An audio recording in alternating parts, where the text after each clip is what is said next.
वंडरवर्ल्ड of India.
कहीं मानवीय भूल रही हो,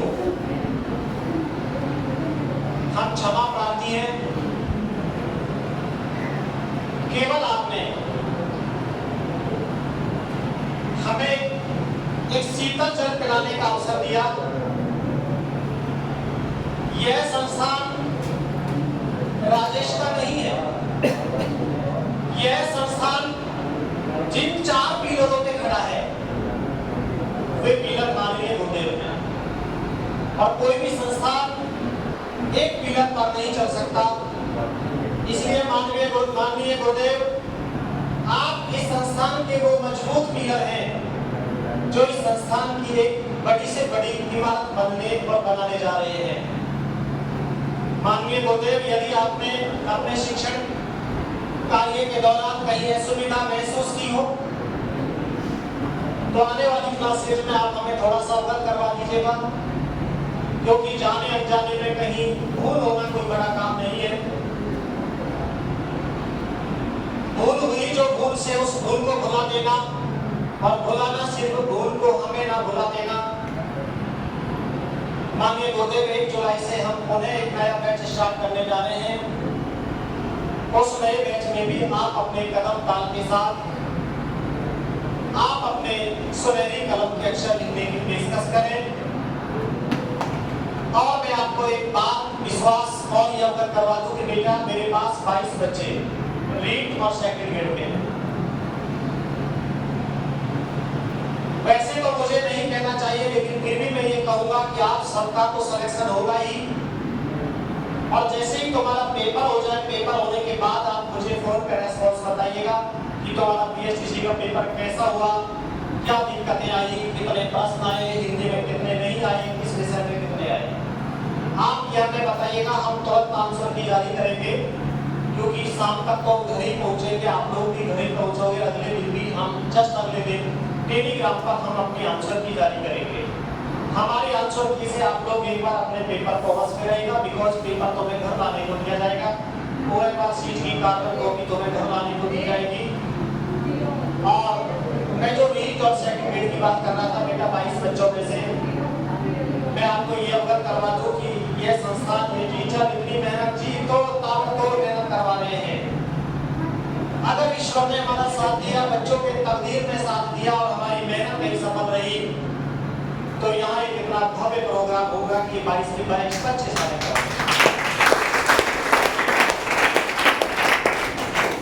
अब मैं माननीय गुरुदेव से कहूंगा कि आप अपने मुखार बिंद से 2 शब्द कहकर के कार्यक्रम को समापन करें।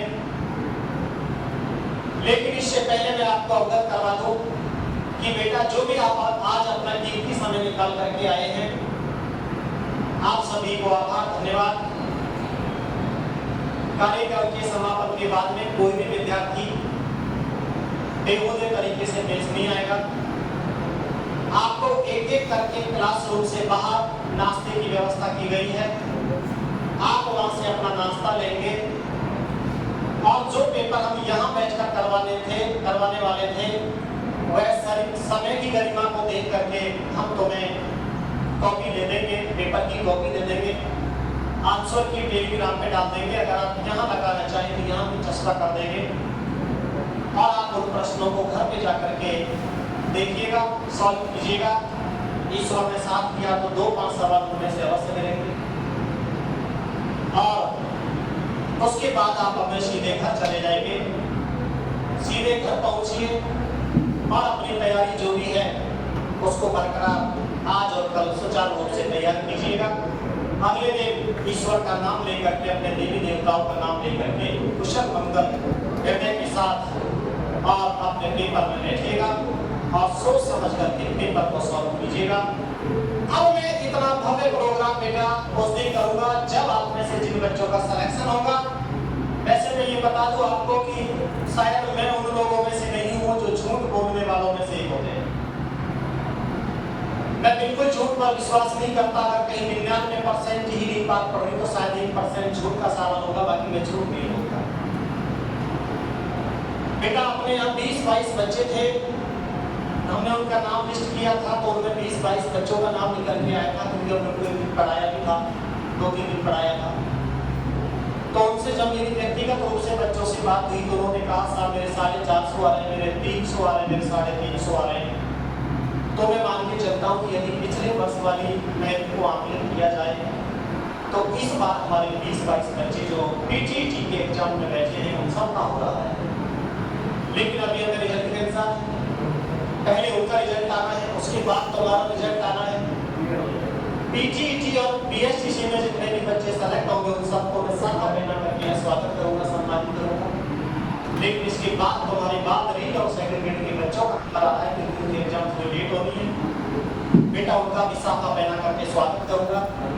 आप मुझे बस एक फोटो दे दो। मैंने आपसे एक बात कही थी एडमिशन के दौरान कि आप मुझे एक फोटो दे दो।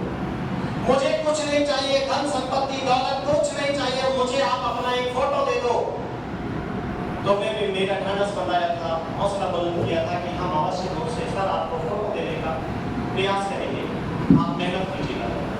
जब आपका फोटो इस संस्थान की दीवार पर चस्पा होगा बेटा स्वतः ही आपका नाम रोशन होगा, संस्थान का नाम रोशन होगा, क्षेत्र का नाम रोशन होगा, माँ बाप का नाम रोशन होगा। आपको अपने पैरों के नीचे जमीन मिलेगी, आप मेहनत कीजिएगा। अगर हमसे भी कहीं जाने अनजाने में यदि मेरे गुरुजनों से कहीं पर मैं भूल रही हो, मैं मानवीय गुरुजनों की तरफ से क्षमा चाहूंगा। यदि हम दोनों पति पत्नियों से कहीं तेज आवाज में या ऊंची आवाज में डांट फटकार लगा दी गई हो तो मैं माफी चाहूंगा कि बेटा मैंने एक गुरु के रूप में आपसे कुछ बोल दिया होगा।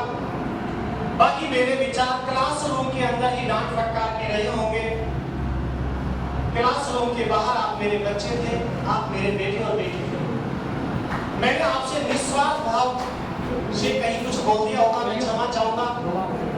आपने हमें ठंडा पानी पिलाने का अवसर दिया, वह काम हमने किया और आगे भी हम केवल पानी पिलाते रहेंगे। केवल एकमात्र सहारा था, मैं कुछ नहीं हूँ, मुझे यहाँ तक पहुँचाने वाले मेरे बड़े भाई मुकेश शर्मा जी हैं और मुझे अब धक्का देकर चलने वाले मेरे गुरुदेव। बस मैं तो वह गाड़ी हूँ जो मुझे जिधर धक्का मारेगा मैं उधर चलता रहूंगा। अगर कहीं जाने अनजाने में कोई भूल रही हो तो बेटा उस भूल को यहाँ भुला दीजिएगा, यही छोड़ दीजिएगा और नए युग नए समय की शुरुआत कीजिएगा। आप अपने घर वालों को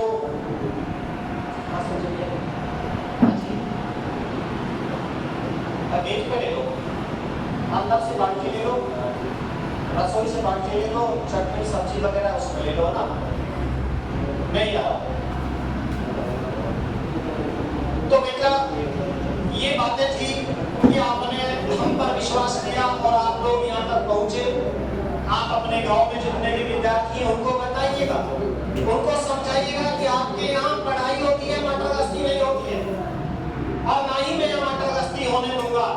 बेटा मुझे एक शिक्षा का क्षेत्र अपनाना है, मुझे ये संस्थान बिजनेस का द्वार नहीं बनाना है, मुझे ये संस्थान एक शिक्षा के रूप में डेवलप करना है। तो बेटा फ्यूचर में जो भी वैकेंसी आती है आप अपने पड़ोसियों को, मिलने वालों को या रिश्तेदारों को बोलिएगा। अगर कोई बच्चा सेकंड ग्रेड संस्कृत से है या फर्स्ट ग्रेड संस्कृत से है या रीड से है या मेरे लायक वो है, देखो रेलवे के बैच तो अक्सर मेरी संभावना है कि मैं बना नहीं पाऊंगा, लेकिन जितने भी बैच में बना पा रहा हूँ उस बैच में आप दो बच्चों को भेजिएगा। हो सकता है कि उस बच्चे का मेरे हाथ से भला हो जाए, शायद है माता ने उस बच्चे के मन और मस्तिष्क और भाग्य में लिख दिया हो कि तुम्हारा भाव तुम्हारा भला उस हाथ से होगा। तो बेटा आप लोगों से बताइएगा, लड़कियां अपना गेट पर लगाते जाएगा, एक एक बालक निकलेगा बिना किसी शोर शराबे के, अपना जो भी नाश्ता है वो ले लीजिएगा, प्रेम से खाइएगा और अपना जो भी है डस्टबिन वो थोड़ा उधर डाल दीजिएगा क्योंकि उड़कर की उधर आने की संभावना नहीं रहेगी। और बेटा लड़कियां जाएंगी नहीं और लड़के अपना नाश्ता लेकर के बिना किसी रुचि के मुझे शिकायत का अवसर ना मिले, आप सीधे अपने घर चले जाएंगे और उसके बाद में नाश्ता करने के बाद जब मैं बोल दूं तब बेटा आपको जाना। आप अपने बगल के रूम में बैठिएगा, इस रूम में बैठिएगा और मैं माननीय अध्यापक गुरुदेव आपसे पुनः एक बार आग्रह करूंगा कि आप बच्चों को दो शब्द बोलिए और बच्चों के इस कार्यक्रम को समापन कीजिए। माननीय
देखो, सबसे पहले मैं माँ शारदे के चरणों में सादर प्रणाम करता हूँ और सभी बुजुर्गों के सादर प्रणाम करता हूँ।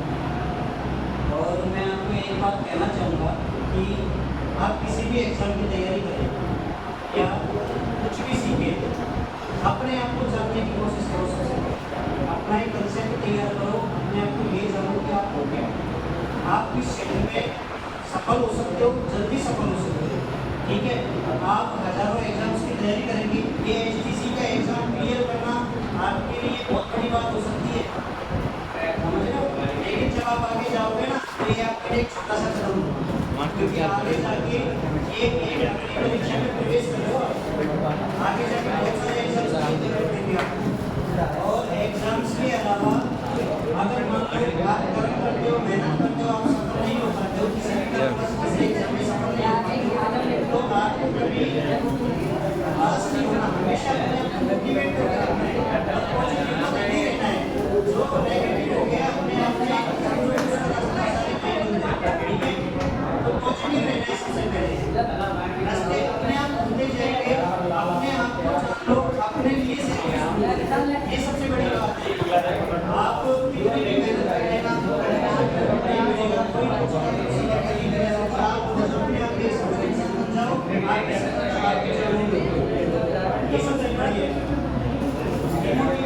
अभी नहीं होना, टाइम से चलना है, पॉजिटिव एनवायरनमेंट आपको बनाना है। बेटा ये एक जगह इकट्ठा कर लेना ना, जहाँ पे कोई भी नेगेटिविटी आपको आना चाहिए, किसी भी तरीके की नेगेटिविटी हो, आपको अपने आप से दूर बनाना चाहिए। क्योंकि आज आप हमसे पढ़ रहे हो, हमें कहीं ना कहीं किसी न किसी से बात नहीं है, और हमेशा पढ़ते हैं, आगे भी पढ़ते रहेंगे।